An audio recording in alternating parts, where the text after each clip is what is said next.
In this video segment, I'm going to begin discussing the different types of annotations that we use on our construction drawings.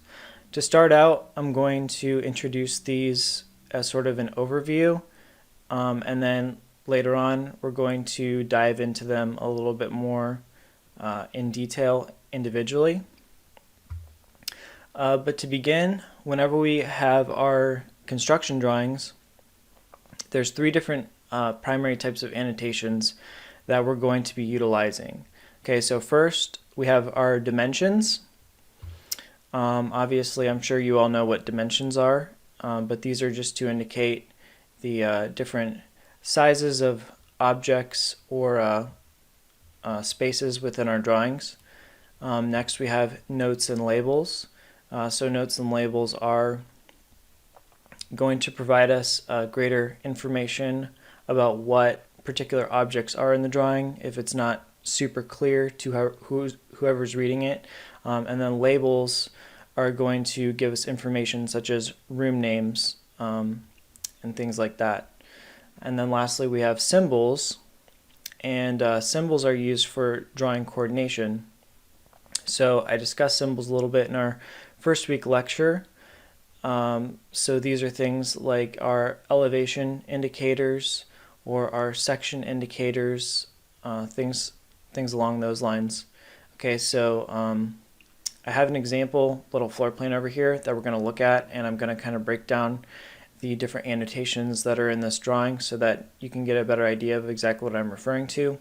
Okay, so our dimensions, obviously, you can see running along the bottom here we have a string of dimensions that are going on, and I'm going to discuss later on in more detail about how we go about placing dimensions. There are standards that we follow whenever we're creating our drawings for where dimensions should be placed or what should be dimensioned or what you dimension to, and we're going to get into that. But basically just know that you're going to want to dimension whatever is necessary to build the space. Okay, so what I mean by that is you don't want to over dimension if it's not necessary. You only want to provide the minimum amount of information that is necessary for someone such as a contractor to look at and understand what they need to do to build the space. Okay, usually dimensions are included on drawings like construction plans. They're also included on elevations and things like that. Anything that they're going to be referring to actually build the physical partitions and objects inside of the space. All right. You're not going to have dimensions on every drawing. Obviously, you're only going to have it on those drawings required for construction. And on other drawings, such as like furniture plans, anything that has to do with presentation, usually going to have no dimensions shown. Okay. Next, if we look at notes and labels, so on this plan we can see a set of notes that are giving us information about the different objects that are within the spaces. Okay, so for example, we can see a note right here for metal partitions. So this is a commercial bathroom space, and we can see that the note has this little arrow that's coming off of it, and it's got a little elbow that's bending up, and it's pointing right here to this set of line work that's running vertically. All right, and obviously that's just saying this is a metal partition that separates the different stalls within the restroom. But something to note here, this entire thing that we're seeing right here inside of AutoCAD is what's known as a leader. Okay, that's L-E-A-D-E-R. And a leader is basically a note that has some sort of a arrow coming off of it that's pointing to something. All right. We're going to be talking about those more individually later on, but just know that whenever we're creating notes like this that are pointing to something, that is what's known as a leader. Okay. And then lastly, we also have our labels. Okay, so we can see up here, for example, we have a label for the room up here is a walk-in freezer. We have a label here for the men's room, and then we have a label here for the women's room. All right. Labels are usually on pretty much any floor plan drawing, regardless of what it is. If it's a demolition plan, a construction plan, or a presentation plan, you're usually going to always have labels because that information is almost always relevant to whoever needs to be looking at those different drawings. Okay. We also have these sort of symbols here, the ones that have the letters within them, and then we also have these circle symbols here that have numbers inside of them. Now these are what are known as tags. Okay, so we use different tags in our drawings to indicate what different objects are. Okay, so for example, you can see that we have an A and an F and an E. These are going to be tied to a legend that we have sitting off to the side next to our drawing. And whenever we see one of these letters, we're going to go refer to that legend, and it's going to tell us exactly what is being pointed to by the tag. Okay, so for example, if we were to look at this one that says A, if we went to the legend, we're going to see something along the lines of a toilet paper dispenser. It's probably going to give us the manufacturer's name, and it might refer us to a different sheet within the drawing set where we can find even more information about the particular specifications of that object. All right. This one right here is probably referring to some sort of a door stop. These E's are probably referring to soap dispensers, and then the one that says D right here is referring to a either a hand dryer or a paper towel dispenser. Okay, so then we also have tags for things like doors. Okay, usually these are going to be either like a circle like you're seeing here, or more commonly an oval shape. All right, and depending on the standards of the company you're working for or the requirements of the job, different information is going to be represented in these tags. In this particular drawing that we're looking at right here, it's only showing a number associated with the door, and this is referring to the type of door that it is. So by type of door, I mean, is it a metal door? Is it a wooden door? Is it a hollow core door? Does the door have windows in it? You're going to have different door types in each of your drawings, and these numbers are going to tell the person looking at it exactly what type of a door it is. And again, this is going to be referenced on either a legend or something else, which is known as a door schedule. Door schedules we're going to get more into a little bit later, but basically they're just tables of information that pertain to all the doors that are within the project. Okay, so this number would refer you to an entry on the door schedule, and you would go there and look at it, and you'd be able to see all the information about that door, like the height and the width and the material it's made out of, if it has any glazing built into it, things of that nature. Okay, and oftentimes you'll also see door tags that will have other information such as the door number. Okay, so typically each room within your plan is going to be assigned a particular number. You can think of this as, when you're finding your classes for the semester, your classes are always going to be in a specific room number within the building. All right, it might be like A101 or A102, A202, things like that. But basically, depending on what the room number associated with the room is, the door number will also have that same value. Okay, so if this were room A101, the door would also have an A101 tied to it. And then if there were two doors going into this room, for example, like say this one and this one, you might have an A101A and an A101B. All right, so that's how we differentiate the different doors inside of the project. Okay, We also have things such as our titles that are associated with our drawings. All right, so this is another form of annotation. Obviously, these give us information such as what the name of the drawing is, and we also get the scale here that it's being represented at. And then lastly, I just want to touch on the symbols such as the elevation markers. So these are something we also covered in our first week lecture. But if you'll remember from that lecture, I mentioned that whenever we have an elevation symbol, we're going to have a few pieces of information represented by it. So we have our arrowhead right here, and this is telling us which wall the elevation is referring to. So you can see this arrowhead is pointing at this wall right here, and that's telling us that if we go to sheet number 4 and we look at drawing number 8, we're going to be able to see the elevation of this wall. Okay, so this is why symbols on our drawing are really important, because they help us to tie the different drawings within the set together, and it allows for coordination between the drawings.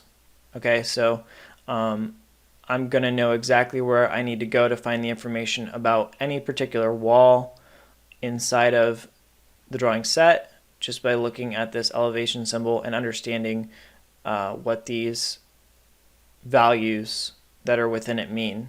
Okay, and now I'm going to go and I'm going to show you an actual drawing set from a real project so that you can get a better idea of how some of these drawing symbols work together to help whoever's reading it understand what's going on. Alright, so here we are looking at an example of a drawing sheet of a real project. We're viewing a construction plan of the 13th floor of a building. And if I zoom in here a little bit closer, you're going to see a lot of the same symbols that we were just discussing on the last drawing. Okay, so zooming in, we can see a bunch of dimensions that are being shown on the different areas of the construction plan. And then you can see spread out all around, we have these different tags with leader lines that are pointing to different areas on the plan. And these are all tied to a legend that is also on this sheet. And if we go to that legend, we're going to be able to see exactly what these tags are referencing. Okay, so if I were curious what tag number 4 is talking about or tag number 2 is talking about, I can go up here to my construction plan keynotes legend, and I can tell exactly what those are pointing to on the plan. Okay, so number 2, this is saying to the contractor that in that area you need to provide blocking as required for new scheduled millwork. Existing walls may need to be modified to add new blocking. Okay, so in that example, you can see that these notes aren't always used to indicate things like materials and stuff like that. They're also used to provide notes to the contractor to give them an indication of what needs to be done in that area. If something specific, a specific process or type of work needs to happen, it's going to indicate that to the contractor. All right. Number 4, for example, in that area, they need to fur out the existing columns to align with the new soffit. So that means add in segments of wall that are bumped out from the existing segments so that it all aligns with the new soffit. Okay. All right, so scrolling back down, looking around here a little bit more, we can see that we have things like our door tags, like I mentioned. So here's a good example of where we have an area. Okay, so this is the hallway, and that has its own tag indicating that that space is named hall. And below that, we have a room number. Okay, so in this case, it's 1330 for the room number. And then you can see if you look at these doors that are tied to this particular area, they also inherit a similar naming or numbering scheme. Okay, so we have two doors that come right off of the hallway, and both of those get the room number that is the same as the hallway, and then they also get a letter because there's multiple, so we have an A and we have a B. Okay, and that's going to be consistent everywhere on the plan. Okay, so anywhere that there's a door tied to a particular space, it's going to have that same number tied to it, but then if there's multiple, it's going to have, you know, some sort of a letter after that to indicate which one it is.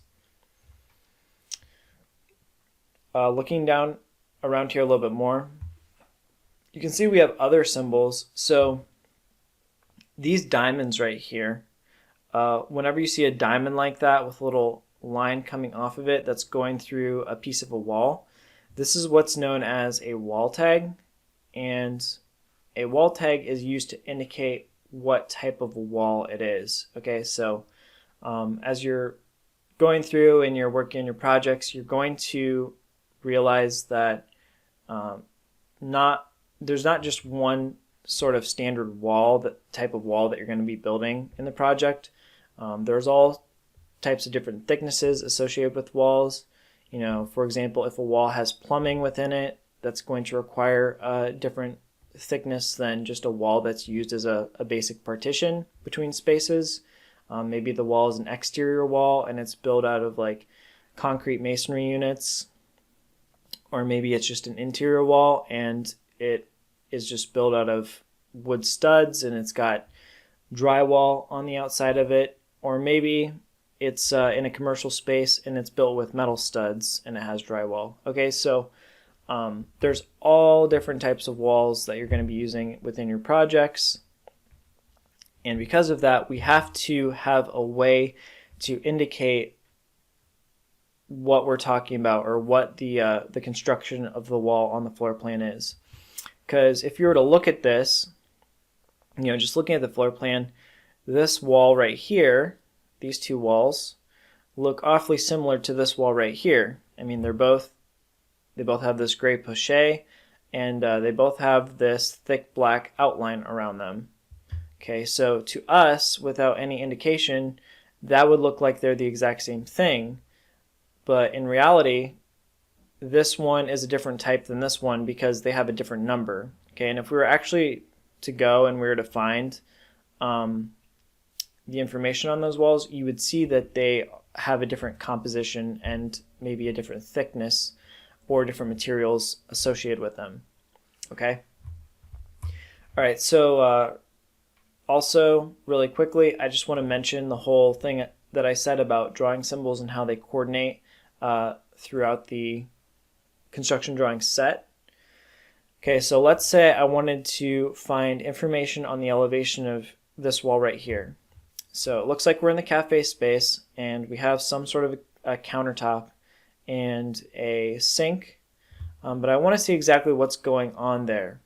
Okay, so looking at my elevation symbol, I can see that if I want to find information on the elevation of this wall right here, I need to go to sheet A600 and I need to refer to drawing number 2. All right, so if I were to go over in my table of contents and go to that sheet, you can see now I'm on A600, and then elevation 2 is this right here. Okay, so here you can see that we're looking at that elevation that we were just looking at in the floor plan. So on the left side we have some refrigerators, and then we have some cabinetry. Then here in the middle there's a column that separates the two sides, and then on this side we have you know, a countertop with even more cabinetry, and here's our sink in elevation. Okay, so we can see the front of the sink, and then we can also see the tile material that is used as the backsplash on the wall. Over here we have even more notes. So these are all tags that are used to indicate the different materials that are used within the elevation drawing. So here we can see WT1. That's going to stand for wall tile 1. And usually you'll have multiple versions of a particular material. So you might have multiple wall tiles, you might have multiple carpets, you might have multiple rubber bases in this example. So for each of those, they would get a different number. So if you have wall tile 1, you might also have a wall tile 2 or wall tile 3. Just depends on however many different tiles you've picked out and are using within your project. Okay, and just like the other types of symbols we've already discussed, these are all going to be tied to a legend that is going to appear somewhere in the drawing set. So in this particular example, it's not on this sheet. There's no legends on this sheet, but there's going to be a sheet within our drawing set somewhere that's going to have all of the finish information. All right. So for example, if I were to hop over here to sheet A513, this is going to be my finish plan, and it's going to have a lot of information about the different finishes that we're using. This one, for example, so we can see we have all of the different types of finishes for all the different objects within the project. So we have flooring, we have base, we have walls, we have even more walls, we have accessories, and we have laminates and stones, countertops, stuff like that. And this is where we would go to see exactly what those tags are talking about. So continuing on from the elevation on the last sheet, where I pointed out wall tile 1, we can see if we go to this area on the legend, wall tile 1 is talking about a decorative wall tile. The manufacturer is Wow, Virginia tile. And then we have a style. Okay, so gradient canyon, we have a color, we have the install pattern, we have the grout, and then we have notes about how it's supposed to be installed. Okay, so all that information is tied here. And the reason, obviously, we don't include this kind of stuff on the elevation drawings is because it would be really cluttered and it would take up a lot of space and it'd just make the drawings a lot hard to read. So because of that, we have to use these tags to tie to a legend so that everything is just neat and it's a lot easier to read and understand. All right. All right, so next we're going to discuss some of the dimension standards that we need to be aware of for our drawings. This document that I'm viewing right here has been uploaded to the Blackboard module, so you can download it and view it on your own for your own reference. But to start out, there's different dimension styles that are used for different purposes on construction drawings. For our purposes, we're only really going to use this one right here. This one is known as the tick dimension style, and when it says tick, what it's referring to are these little, let me zoom in here, these little marks right here on the end that are kind of going at a 45-degree angle. Those are what are known as the ticks. Okay, so this style of dimension are basically what is exclusively used in our interior design drawings and also architecture drawings. But you're going to run into some other ones probably along the way as you work in the industry. And it all really depends too on the office or company that you're working for. They might use a different dimension style based on personal preference. The tick dimension style is the most common, but you might also run into some of these other ones. So for example, we have a dot dimension style. This one is commonly used to identify distances between columns and grids. All right, so if you look at this drawing right here, you can see these dashed lines. These are actually indicating where columns are falling within the building.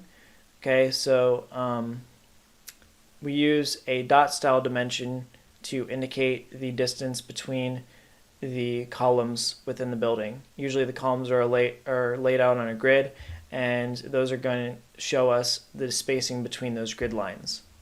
Okay, so this is much more common for like structural engineering drawings, things like that. And then we have box dimension style. This one is a bit more modern, but again, it's not as widely adopted and used, so we're not really going to touch on it too much. And then lastly, we have an arrow dimension style. This dimension style, I would say, is used a lot more for like shop drawings, or drawings used for manufacturing things. Also maybe in engineering disciplines, and also you see them used more in drawings using metric units, I would say. So they're not really as relevant either. Like I said, basically we're just going to be sticking with the tick dimension style going forward. All right. Moving down to the next 2 pages, we're going to be discussing some of the standards for how we go about dimensioning different elements of the drawing. Okay, so starting off, dimensioning walls. In floor plans, wall dimensions are generally completed in a continuous line. A line of dimensions is referred to as a dimension string. Okay, so a dimension string, like that's saying, that's just multiple dimensions that are tied together. So for example, here's a dimension string. We have 2 different dimensions, but they're just running continuously. All right. In the example to the left, the horizontal dimension strings locate the right finished face of the walls, and the vertical dimension strings locate the top finished face of the walls. When dimensioning walls, attempt to dimension a consistent side of all walls. Okay, so you can see, for example, whenever we're dimensioning, basically you're already going to know the wall thickness based on a wall tag or some kind of indicator within the drawing set. So you're not going to be dimensioning those thicknesses on our floor plan, right? It's just not necessary. That's something that we're already going to know, so basically you're just going to want to dimension these spaces between them. Okay, and you can see here what they're saying is you want to pick a consistent side to dimension to. So usually you're going to be dimensioning from a finished face to a finished face. Like they're doing here, they're doing the right finished face of each wall. So this side to this side to this side here. Notice they're not doing like the center of the walls or anything like that. It's always just picking a finished face and then being consistent with that face. So what I mean is you wouldn't want to pick the right side of this wall and then the left side of this wall. You would want to just keep it the same for each wall so that it's just clear and consistent. Same goes for the vertical dimensions. They're doing the tops of the walls, okay? So the top faces. So this face here and then this face here. So just make sure that you're staying really consistent with how you go about dimensioning. I wouldn't say that there's a standard for which face it is. Sometimes there is, but usually you can kind of pick a face, and whatever face you pick, you just need to stay consistent with it, okay? Next, dimensioning corridors. So if you're dimensioning things like a corridor here, it can be important to indicate critical dimensions. Okay, so critical dimensions are things that are used for like guidelines like ADA. I'm not sure if you've discussed ADA in any of your other classes or not, but basically that's the Americans with Disabilities Act, and that has a set of guidelines for how you're supposed to make spaces accessible for handicapped individuals. So there's going to be requirements for clear and open space in areas like corridors, like we're seeing here, for example. So to meet those guidelines, you're going to be required to list those critical dimensions on your floor plan drawings.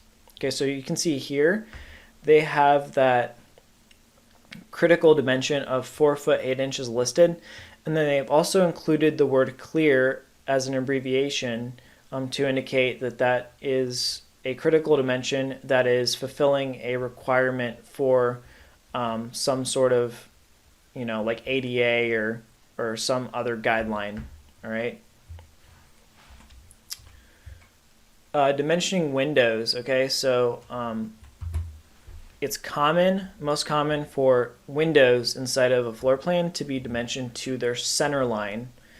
Okay, so you can see here that we have a window on the right side, and that is centered within the wall.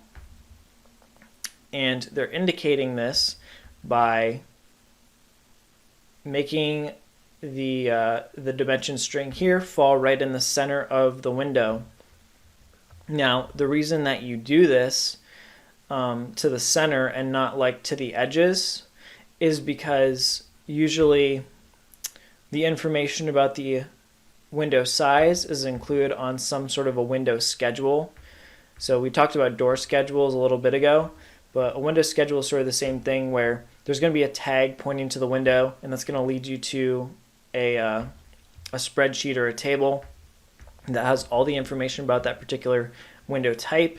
So that's going to have the dimensions and the materials and stuff. So really, it's not necessary to add that information about how wide this is, because you're going to be getting that from somewhere else. We just need to know where in the wall that window falls. Okay, so that way the contractor can, for in this example, center the window perfectly on this wall.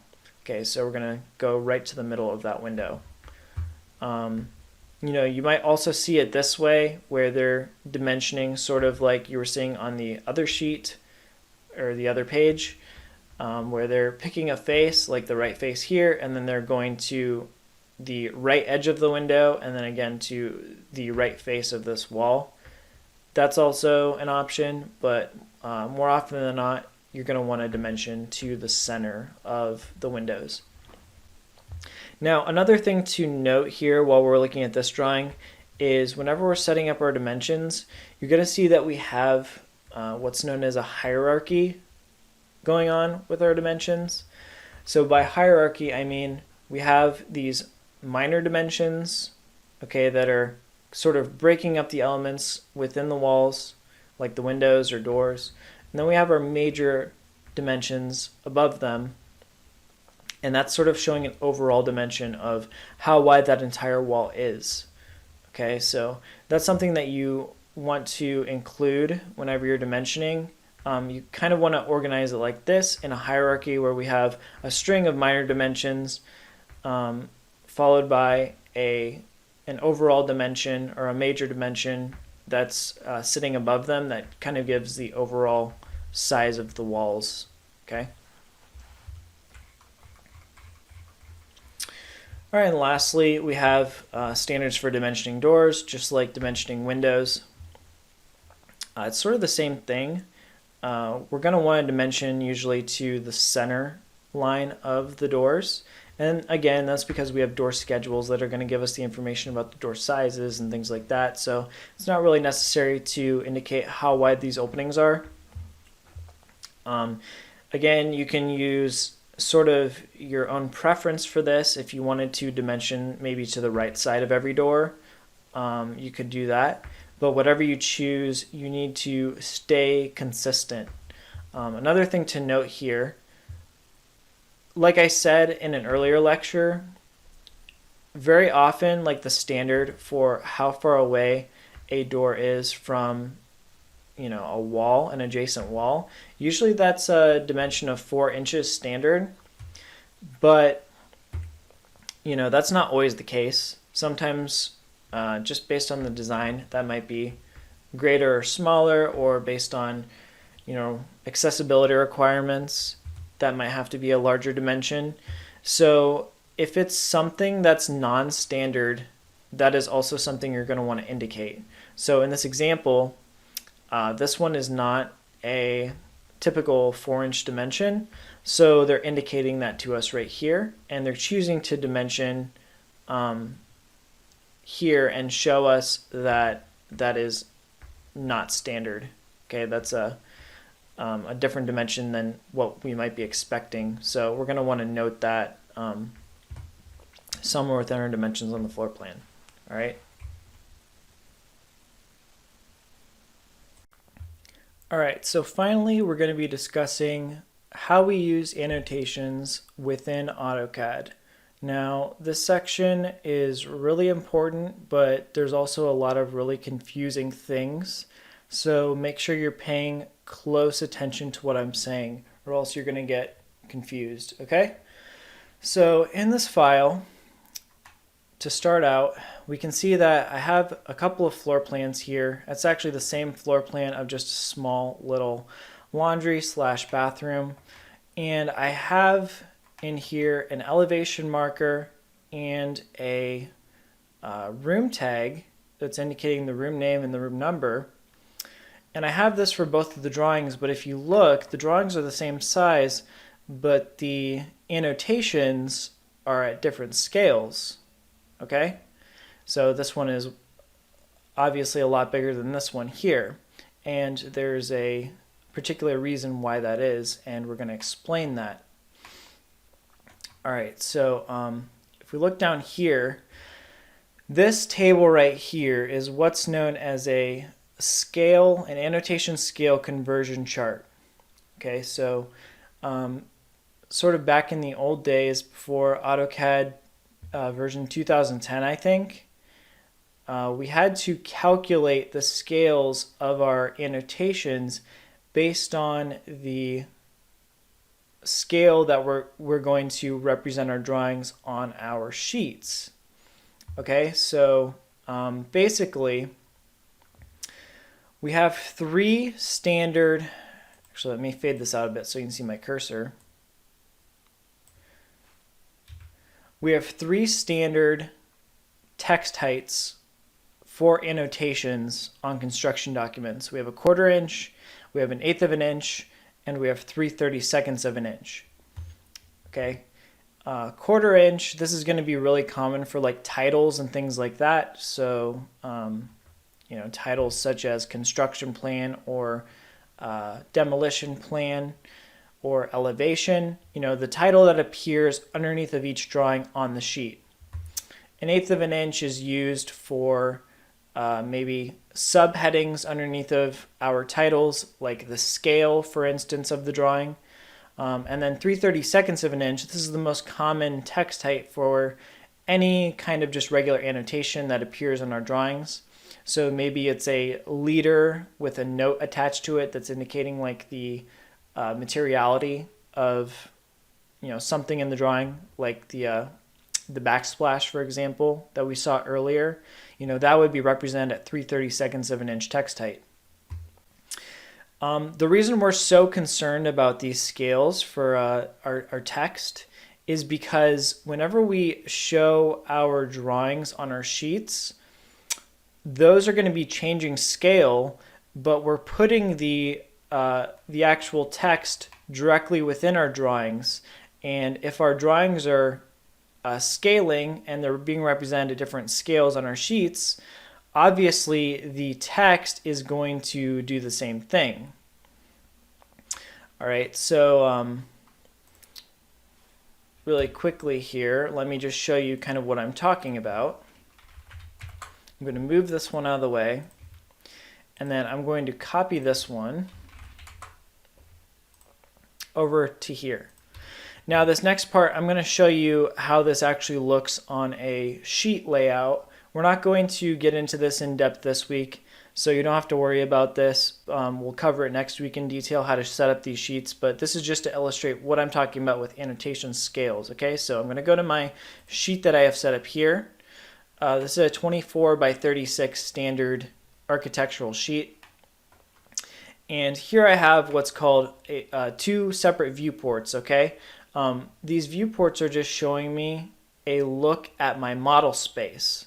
My model space being this screen here, okay? It's just showing me a window into different regions of that vast, large model space, okay?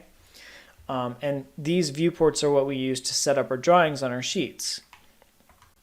Okay, so if you look here, what we're actually seeing in this viewport is this drawing right here. Okay, and then in this viewport we are seeing this drawing right here. You can see below it I have the original text that I moved down and then the new one that I copied over just a little bit ago. Okay, but the difference is they're being represented at two different scales. All right, so this one here on the left, if I click on that, if we look down here at my drawing scale, we can see that I have this scale set to 1/4 of an inch equals 1 foot 0 inches for this one. All right. Here on the right, if you look at this one is set to 1/2 of an inch equals 1 foot 0 inches. So essentially, I'm showing this drawing here on the right side at a 2 times greater scale than the one here on the left. Okay. Now, really quickly, you can see what the problem is with these scales. Basically, since we're putting our text directly into our drawings, the text gets scaled proportionally with everything else that's in the view.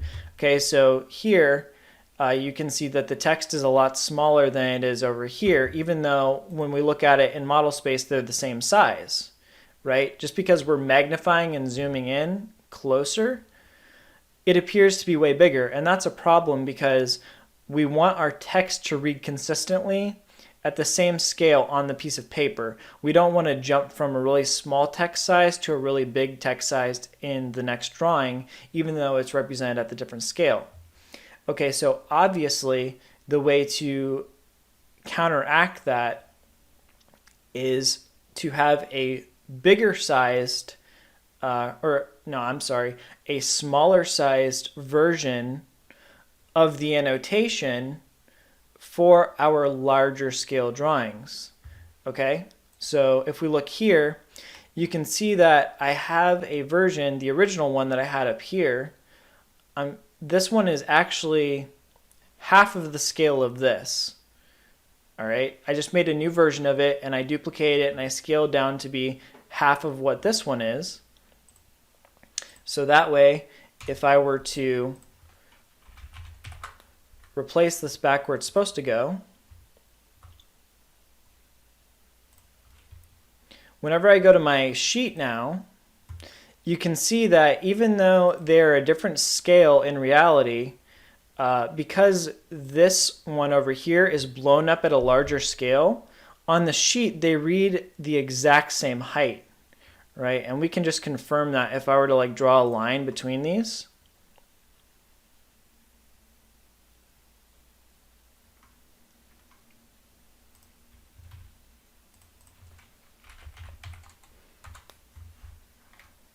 And move that down so that they're perfectly in line with one another.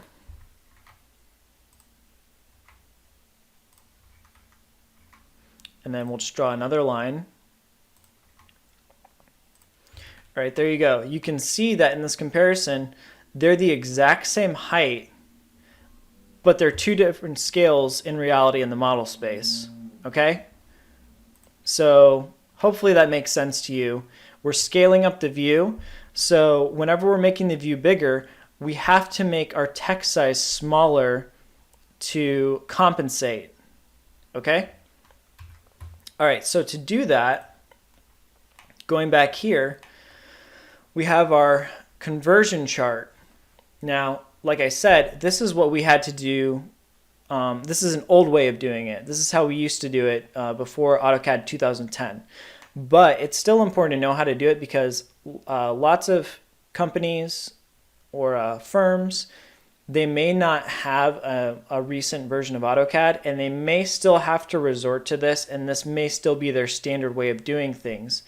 I can say even me working at Vocon right now, even though we use the most recent versions of AutoCAD, just because there's newer ways of doing things that are a little bit simpler, that doesn't mean everybody on the project knows how to do it that way. And so sometimes you might run into cases where individuals use this older method just because they don't know how to use the newer stuff. Okay, so it's important to be familiar with the logic behind this and how it's done so that in case you have to do it down the road, you understand what we're talking about and why we have all these different scales, okay?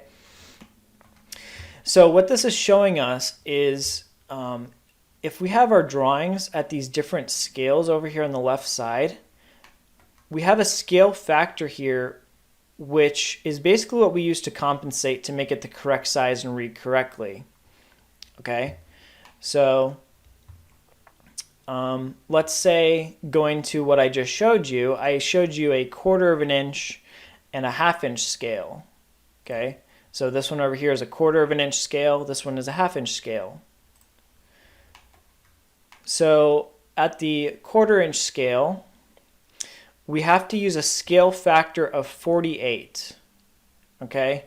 And at the 1/2 inch scale, we have to use a scale factor of 24.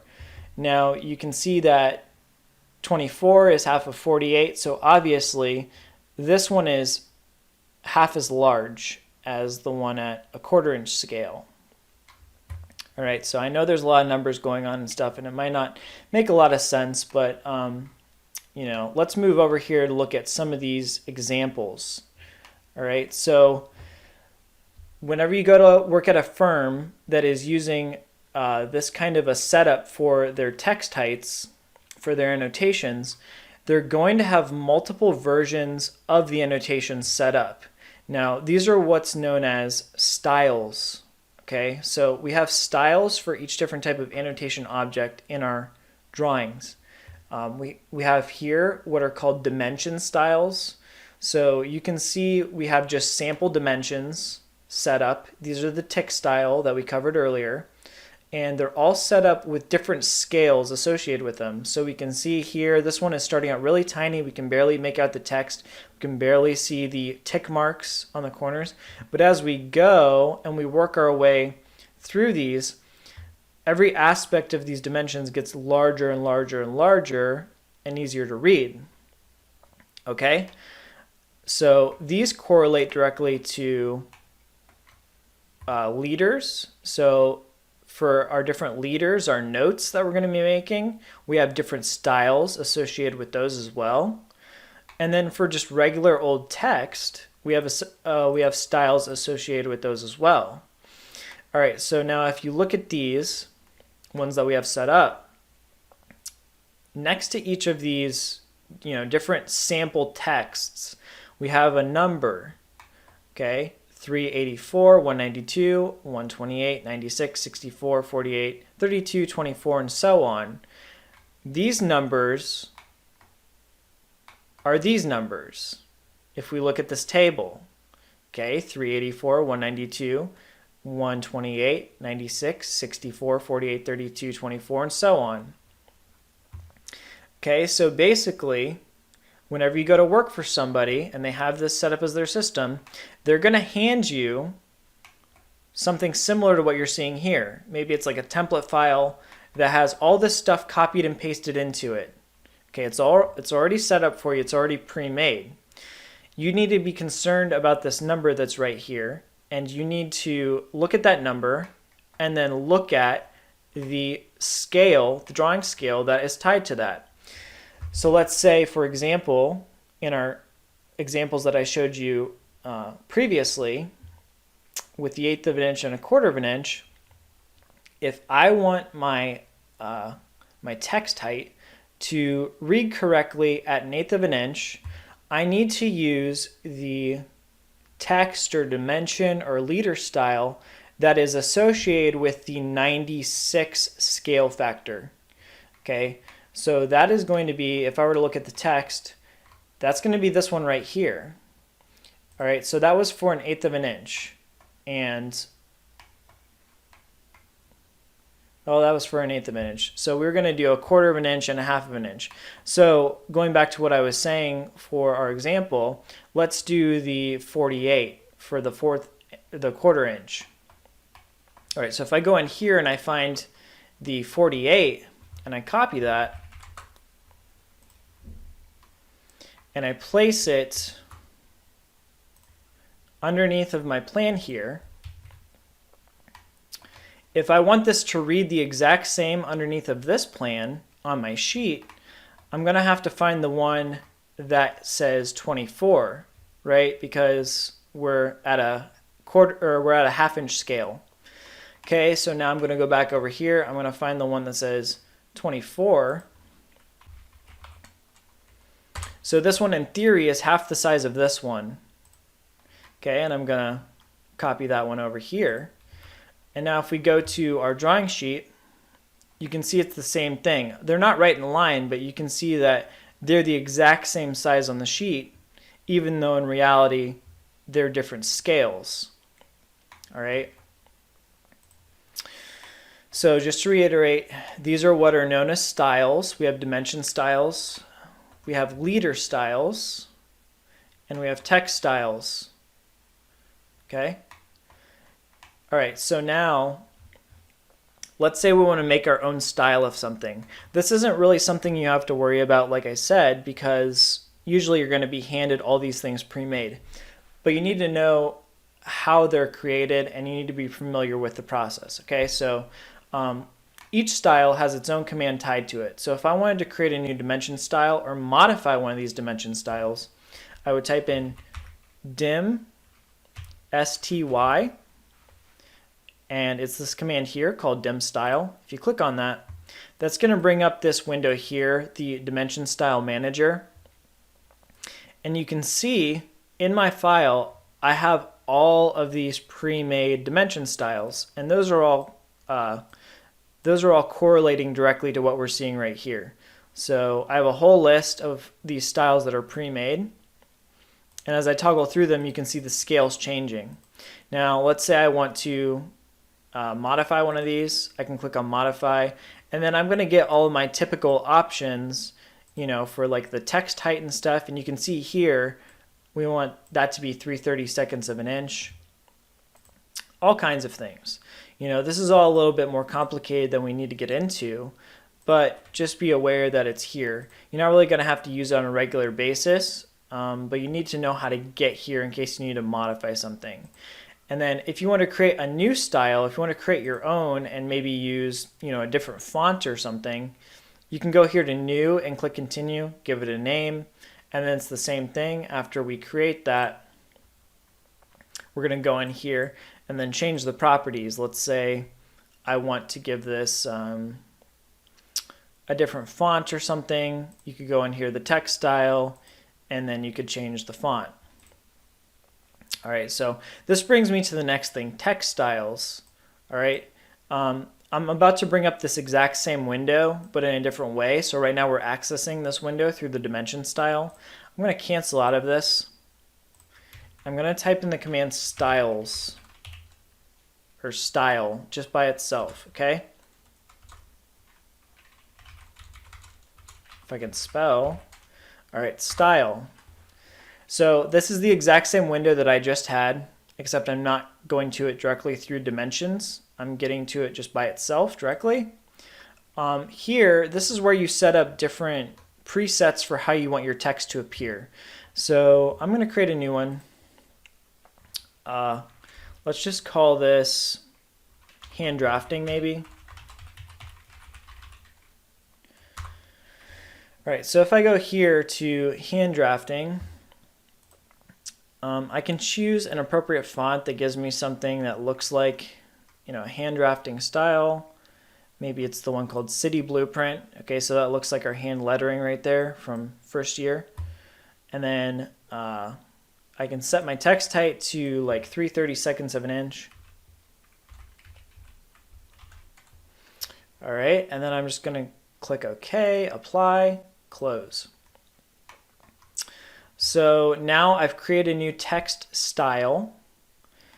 And then if I want to use this style, I can access all of my different annotation functions up here from the ribbon on the Annotate tab. Okay, so when we go to the Annotate tab, we have things like just regular old text, and you can see already right here my new style has been chosen. This is where you select the different styles that you want.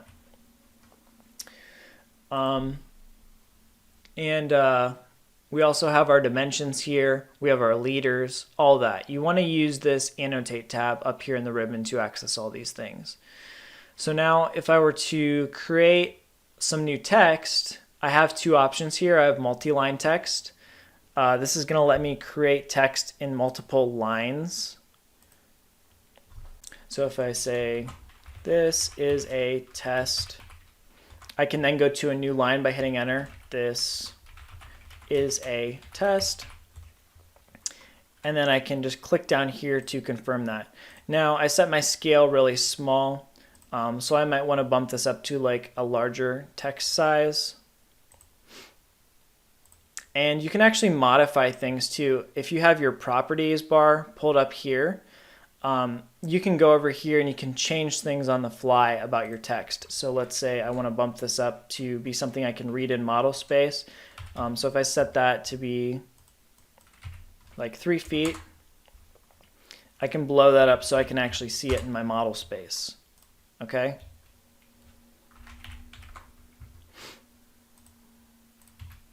So there you go. You can see there's my nice hand lettered text. Single line text, that's kind of the same exact thing, except that only lets you write in a single line. So you cannot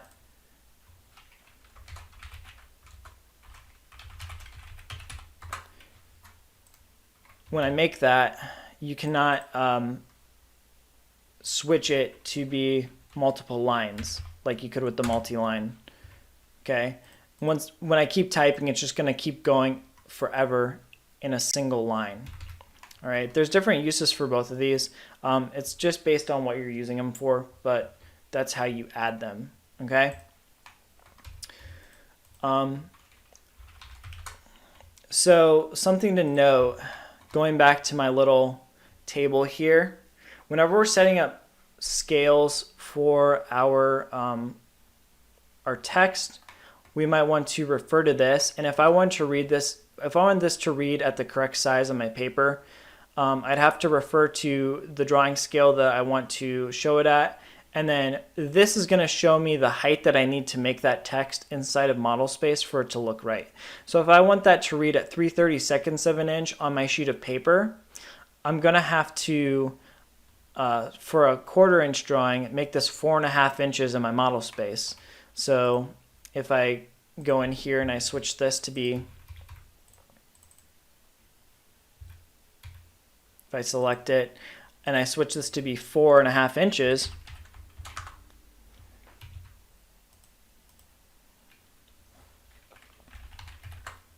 and then I move that somewhere where I can see it, when I go to my layout, that is going to be the correct scale. That's going to be 3/32 of an inch for a note. All right.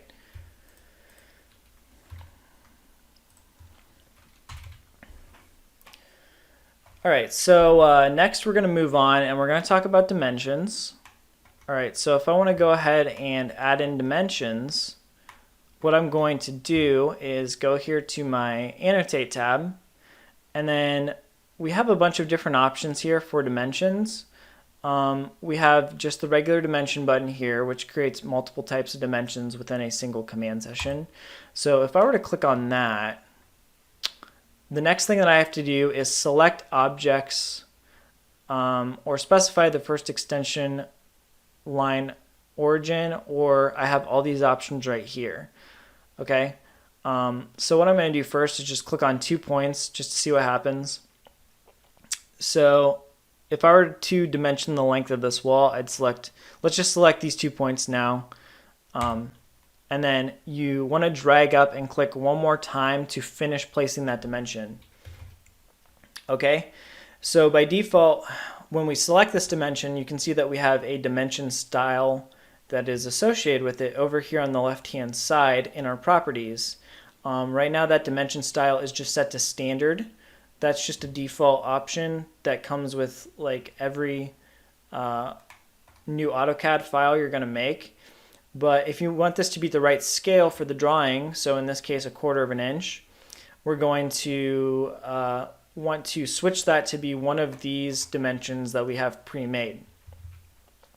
Okay, so referring back to our chart, we have a 1/4 of an inch drawing, so that's going to be the scale factor 48 again.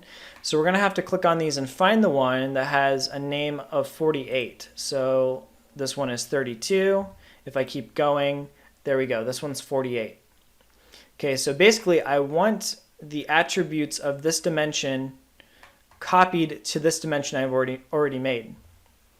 Okay, so earlier I mentioned a command called match properties, and that is a great tool that we're going to use to accomplish this task. Okay, so if I type in match property, I want to choose my source object, and I want that to be this dimension here, and then my target object is going to be the dimension that I made right there. Now you can see that that is changed the style.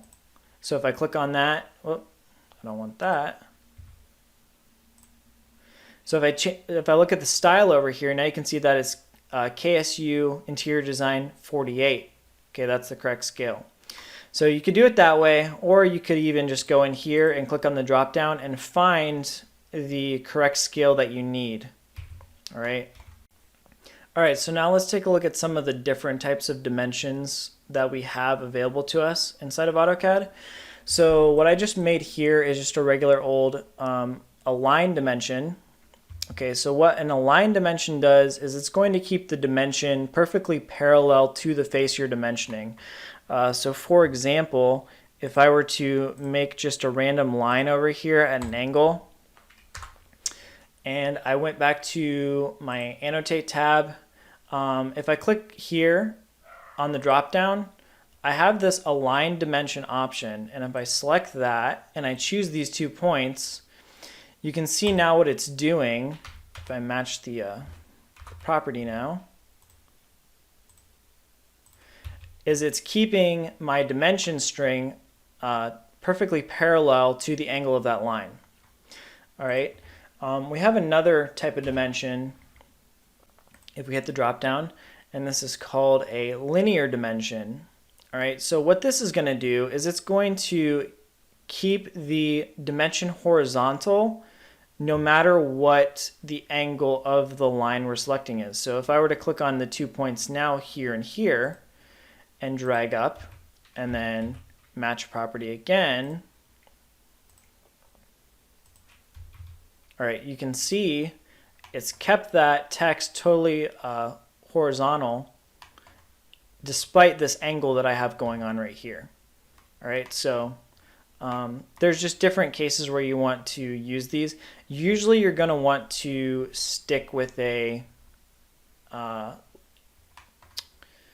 line dimension. That's the most common, but I do like to use the linear dimensions as well, because they can also be used just to pick different points inside of your drawing. So let's say, for example, I wanted to dimension from here to the middle of the window. With an align dimension, you would have to get your reference line snapping and find this point right here. But with a linear dimension, you can just click on any point and it's going to create that dimension for you. We're going to get back to dimensioning here in a minute, so I can discuss some of those standard practices when it comes to dimensioning our drawings. Really quickly, I want to touch on the leaders. Okay, so like I said, whenever we're adding notes to our drawings and stuff, we're going to be using what's known as a leader or a multi-leader. Okay, on our Annotate tab, that's over here. It's called multi-leader. And we have styles, like I said, associated with these as well. And we can access these styles from our drop-down. So in this case, if I want to add sort of an annotation to this drawing that we have right here, I would want to find the one that says KSU 48 because that's my scale. So I click on that there, and then maybe if there was some sort of like a specific note I wanted to add in here somewhere. Let's see, let's just add like a note in here for a minute for these cabinets that are overhead. This isn't really a typical note that you would add in, it's just to illustrate. But first what you want to do is click on multi-leader, and then you want to first choose your first point. This is going to be the arrowhead, and then your second point is going to be the elbow. All right, and then we're going to, once we click on that, type in our text for our note. So let's just say overhead cabinets.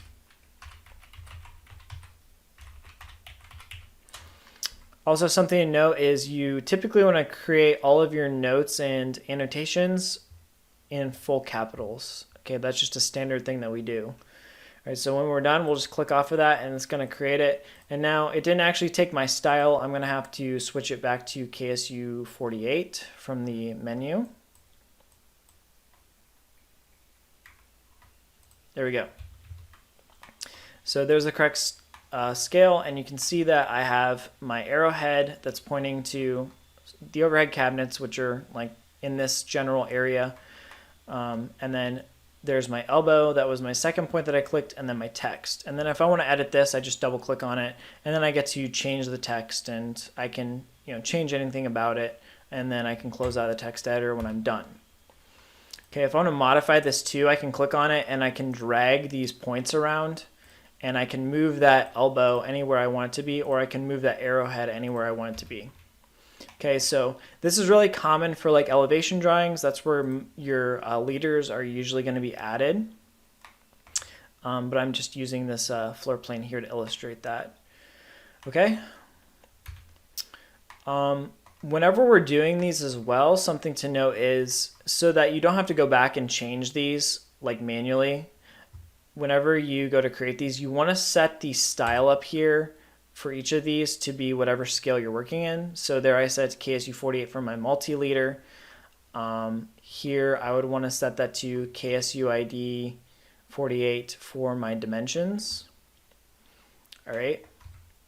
So now whenever I create new dimensions, it'll automatically be the right size. So if I were to add one here, you can see that it just comes in the correct scale automatically. Okay, then whenever you switch to a new scale, so if I'm going over here to the half-inch scale, I want to find the KSU ID 24. And then whenever let me redo that. Whenever I create my new dimension, you can see that my scale is smaller.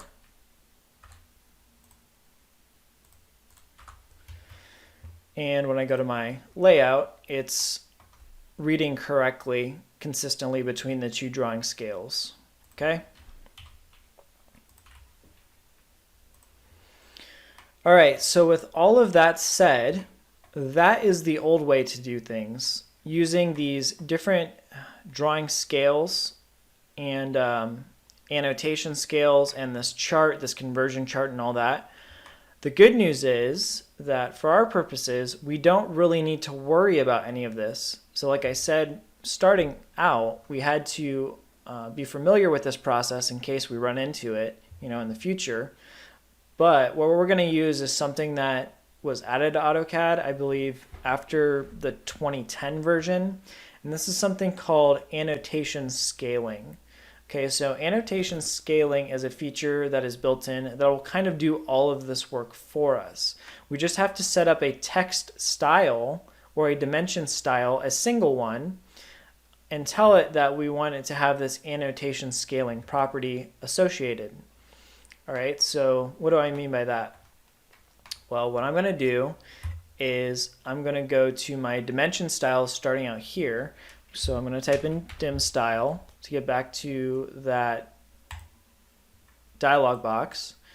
And now I'm going to create a new style, but I'm going to call it dimension annotative. All right, we're going to hit continue. And then once we're inside of here, we want to set our settings so that the dimension is annotative.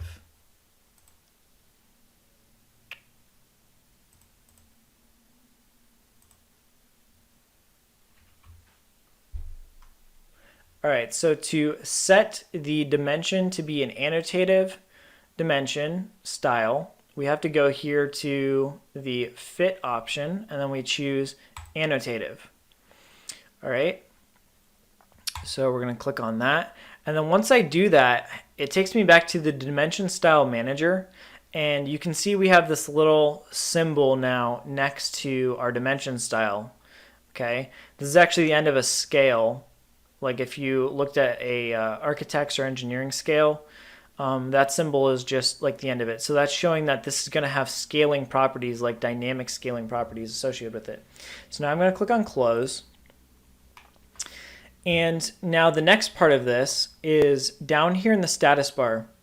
We have these icons here. This one here you want to turn on and make sure it stays on. It's called Show Annotation Objects. Just keep it on all the time. This one right here, it actually turns on the feature that we're going to be using. So add scales to annotative objects when the annotation scale changes, on. All right, and then this last thing right here is the actual annotation scale. So let's say I want to work on this drawing right here, and we know that I want to show this drawing at a 1/4 inch scale.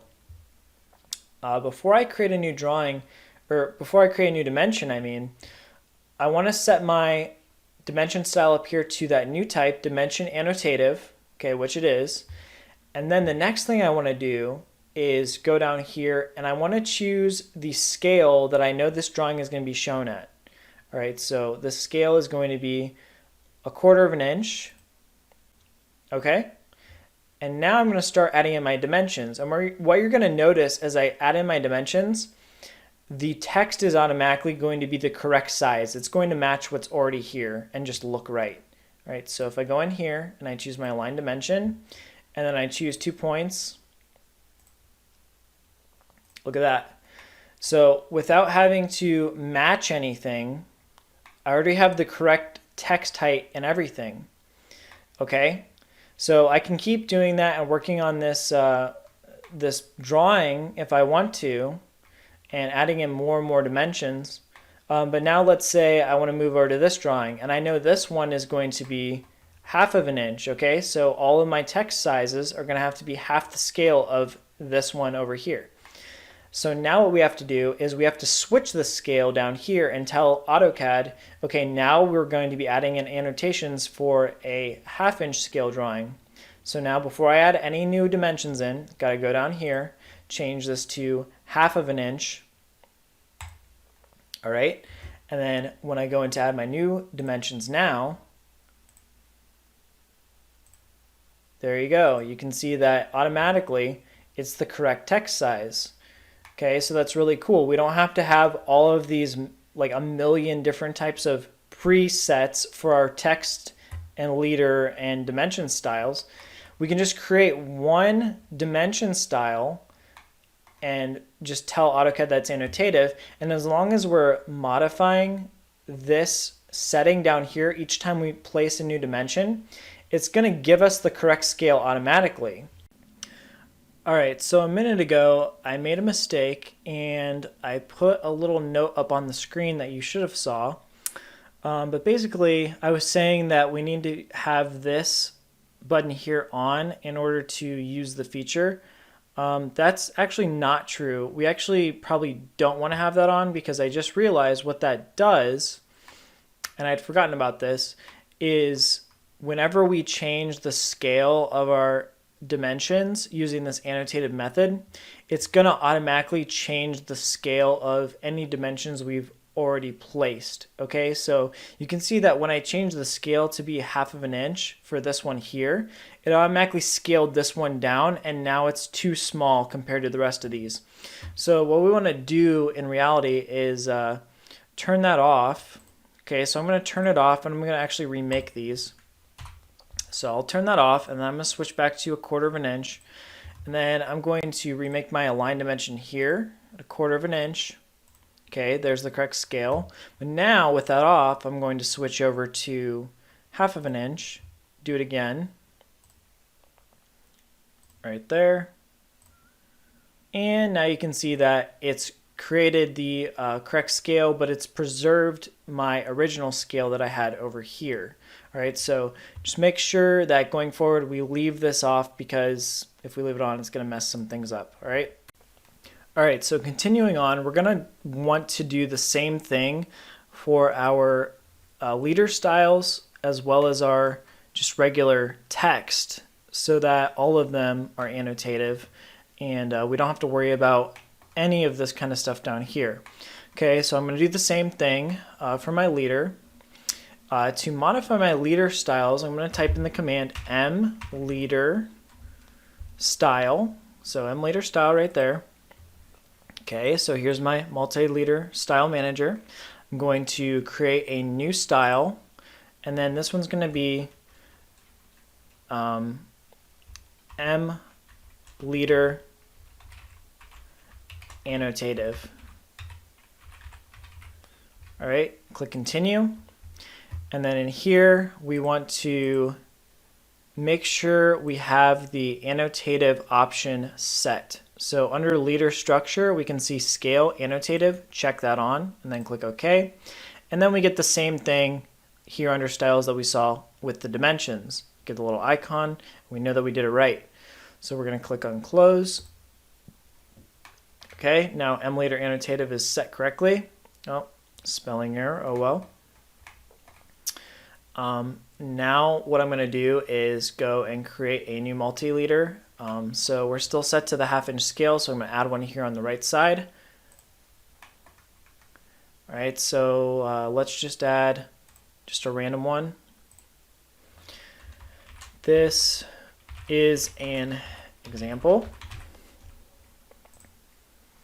Okay, so now you can see that my text height is the correct size. And then if I were to switch over to do this one, same thing, just going to switch over to my 1/4 inch scale and then do another multi-leader. This is an example. There you go. Now you can see that I have the correct scales and I don't have to do any of the matching. Okay, so lastly, we want to do the same thing for our text style. So that is just the regular style command. All right, so here I'm going to add in a new style, and I'm just going to call this annotative, well, or text annotative. Okay, and then we want to go to where it says size and then choose annotative and then hit apply, close.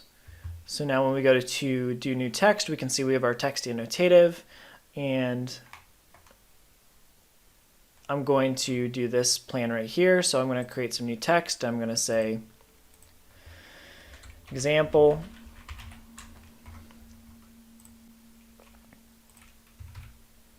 All right. I left my font to be the original font, but that's okay because it's the correct height.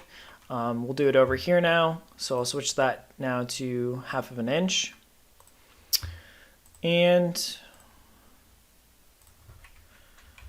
example.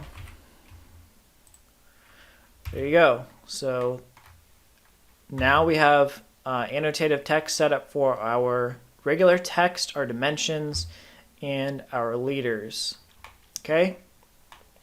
So to finish up this video, I'm going to cover the dimensioning standards, standard practices for how we dimension drawings and stuff like this. Okay, so first of all, I'm going to erase these so we have a fresh slate to work with. All right. Okay, so now we want to make sure we have a few snapping settings turned on to make it easier on ourselves. So whenever I'm dimensioning, I like to come down here to my snaps and expand this, and I want to make sure that my endpoint for sure is turned on, and then usually I also want to include my midpoint and make sure that is on as well. Okay, after I have that, I want to go in here and use my dimensions.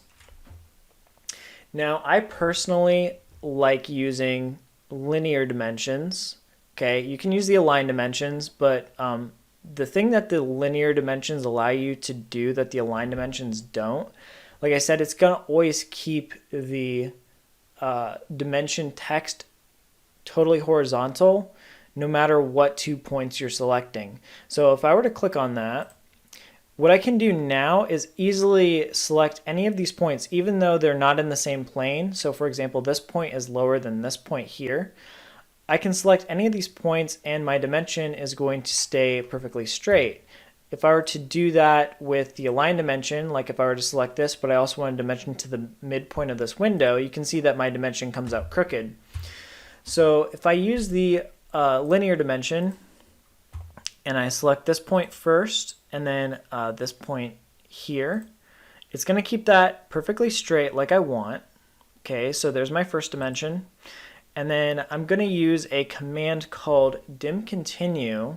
So if you type in DCO and hit enter, that stands for dim continue.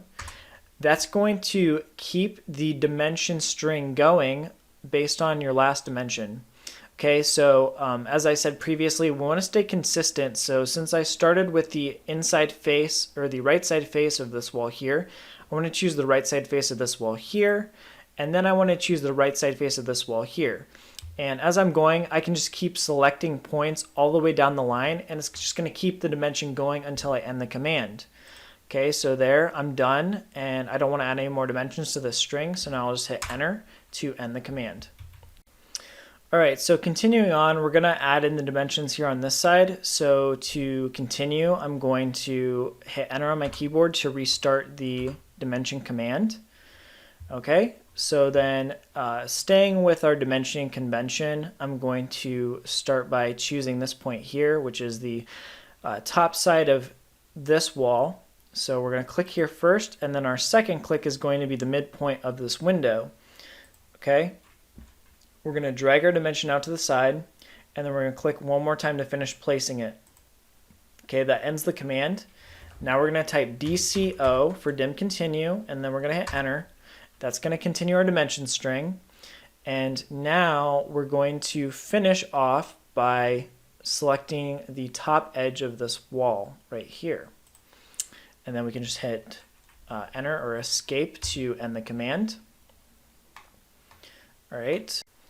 Okay, so then once we have our minor dimensions put in, so our dimension strings that run along here and give us all this information, like the wall locations and things like that, we're going to add in some major or overall dimensions to give us a accurate overall look at the size of the space. Okay, so I'm going to go in here and add in another linear dimension.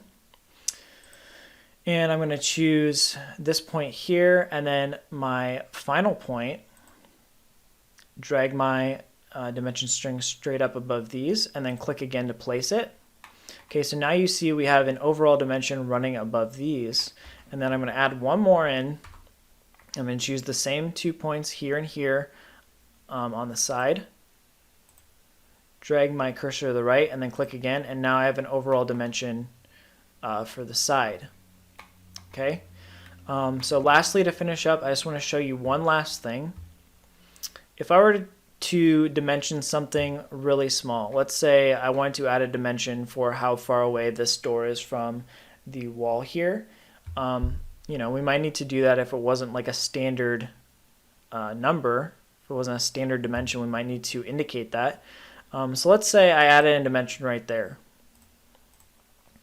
Now what happens by default, based on how we have this set up, is this little area right here disappears, and it's hard to read exactly, you know, where this goes. It's not as obvious just because of it's so tight that it can't fit all the information into that dimension string. So what we need to do is modify our dimension style that we created to take those sort of situations into account. So when there's not enough space, we have to find a way to make it as clear as possible to the person reading the dimensions what's going on. So if we go back to our dimension styles with dim style, click on our dimension annotative, and then click on modify. So within our fit tab, we want to come down here to where it says text placement, and we want to set that to this option right here where it says over dimension line with leader. Okay, so right now it says without later, but if we check that and then we click on OK and then we click on close, you're going to see what's going to happen here. So now that gets filled back in and that 4-inch dimension gets moved off to the side. Okay, so now we can drag that anywhere we want if there's somewhere where we like that a little bit better. And you can see it just moves that dimension off to the side, and we can read that a lot clearer that that's supposed to go right there. Okay, so that's going to do it for this lesson. I know that's a lot to kind of take in, but watch it back maybe a couple times. Just make sure that you really have a good grasp on what I'm talking about here with scale and everything like that, because that's a really big deal and that's really important when it comes to setting up drawings in AutoCAD. You're going to need to know how to do that for our practical assignments going forward. So yeah, just make sure that you pay really close attention to what I'm saying and you get it down. If there's any questions, don't hesitate to text or email me and let me know, and I will be glad to help you out.